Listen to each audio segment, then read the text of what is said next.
Comment reconnaître quelqu'un qui vous fait espérer alors qu'il ne veut rien avec vous? Bonjour et bienvenue dans cette nouvelle vidéo. Je suis coach Elisabeth, thérapeute et love coach depuis 2016.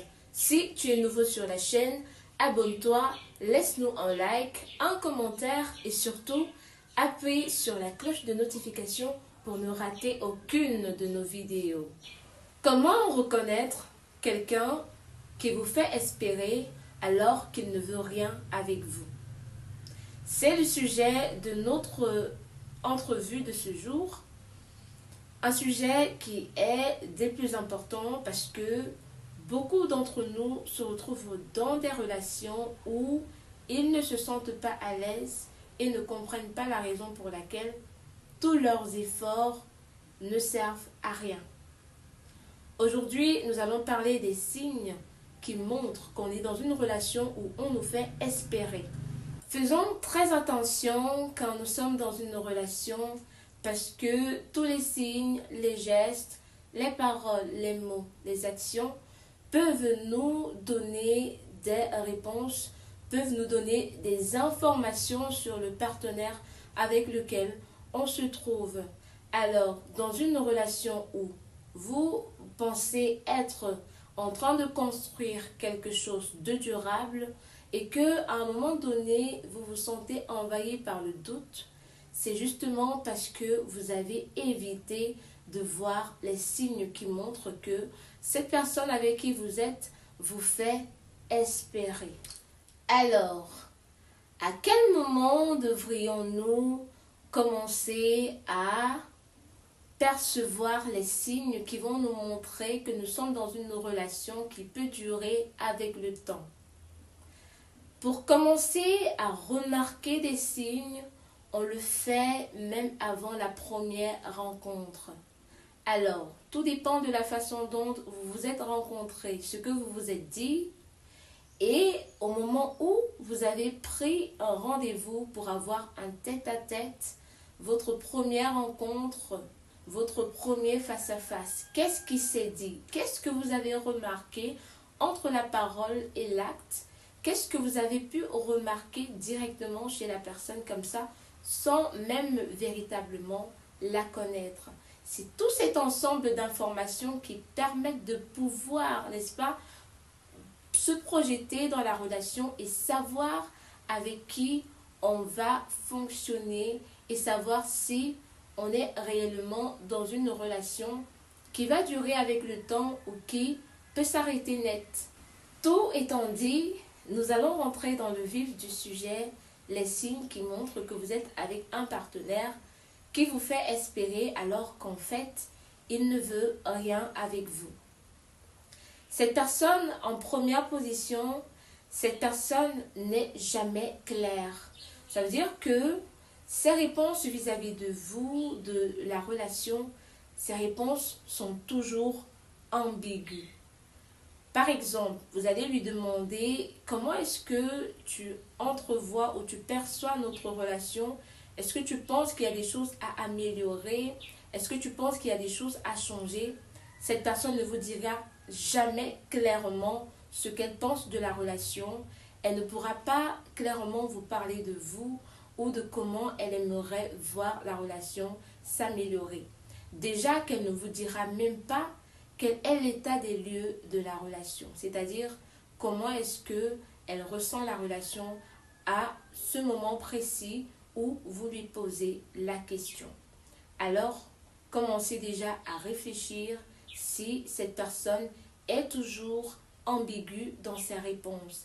Et surtout, que si cette personne change toujours de sujet quand vous abordez une question qui parle de la relation à un moment précis. Deuxièmement, ces paroles ne correspondent pas à ses actions. Vous êtes en face d'un partenaire qui est plus dans la parole, mais qui est moins dans l'action. La personne ne va pas vous montrer, vous prouver son amour, ses intentions ou l'envie de pouvoir s'investir véritablement dans la relation. Alors vous serez en train de vous heurter contre un mur parce que vous serez toujours dans l'espoir, dans l'espérance, alors que la personne, dans les faits, ne vous montre pas qu'elle vous aime ou qu'elle veut réellement que votre situation avec elle perdure. Donc, vous serez toujours en face d'une personne qui a de très belles paroles, mais qui n'a aucune action. Ou du moins, quand vous vous plaignez, c'est là que la personne commence à faire un petit peu d'effort. 3. Lorsque vous lui demandez un minimum d'effort, un minimum d'engagement, vous remarquez qu'il s'éloigne. Votre partenaire prend la poudre d'escampette. Mais vous ne comprenez pas pourquoi est-ce qu'il ou elle se comporte de la sorte avec vous, alors que ce que vous demandez, c'est une doléance pour l'avancement de votre couple. Alors, vous allez vous poser des questions. Et peut-être avec le temps, vous allez revenir encore vers lui pour lui demander des excuses, sans pour autant clarifier la situation. Mais sachez déjà que si ce n'est pas une question de travail, de boulot, que la personne soit fatiguée, ça sera toujours avec plaisir de savoir que son partenaire, son conjoint ou sa conjointe demande un minimum d'engagement et d'effort. Ça veut dire qu'il y a quelque chose à arranger dans la relation et c'est la raison pour laquelle on demande de faire des efforts. Sinon, sachez déjà que vous êtes dans une relation où vous êtes en train d'espérer alors que vous n'aurez strictement rien par la suite. 4. Il ne s'engage pas et te donne juste assez d'attention pour que tu restes. Alors là, vous êtes dans une relation typique manipulateur et avec un soupçon de pervers narcissique. Bien que cette personne ne veuille pas de vous, ne veut pas faire de vous sa prunelle ou sa personne avec qui il va ou elle va continuer sa vie, elle veut quand même vous garder sous son coude. Et donc, elle va faire tout ce qu'elle peut pour que vous restiez là, dans la dépendance affective et que vous soyez toujours à sa disposition au cas où. Alors, si vous vous rendez compte que vous êtes dans une relation où votre partenaire n'est pas forcément engagé, tant sur le plan émotionnel, psychologique, physique et tout ce que vous pouvez imaginer pour votre relation, mais que la personne, chaque fois que vous vous plaignez de son engagement, vous donne assez d'attention pour que vous restez, alors là, vous êtes dans une relation où on vous fait espérer. Je prends un exemple. Il y a une situation qui se produit tout le temps pendant que vous avez une vie commune et un jour, vous vous dites, ah là, c'est la goutte d'eau qui fait déborder le vase. Vous prenez vos clics et vos claques, vous partez. C'est là que vous allez vous rendre compte que la personne va courir derrière vous et va vous demander de pouvoir revenir parce que vous êtes pour lui ou pour elle quelqu'un de très important. Alors que cette personne ne vous estime même pas. Donc là, vous avez un cas typique, un exemple parmi les autres que vous pourrez vraiment regarder par rapport à votre vie. Donc cette personne va vous faire croire que vous êtes importante dans sa vie alors qu'en réalité, cette personne vous utilise pour pouvoir être aimé ou admiré dans la société. Peut-être vous êtes une bonne personne avec de bonnes valeurs, peut-être vous êtes un bel homme, une belle femme, peut-être vous êtes intelligent, peut-être vous avez assez de moyens, vous avez de l'argent. Il y a tellement de motifs qui peuvent pousser un homme ou une femme à vous courir derrière alors qu'en réalité, il ne vous estime pas. 5. Il ou elle ne fait aucun effort pour te connaître.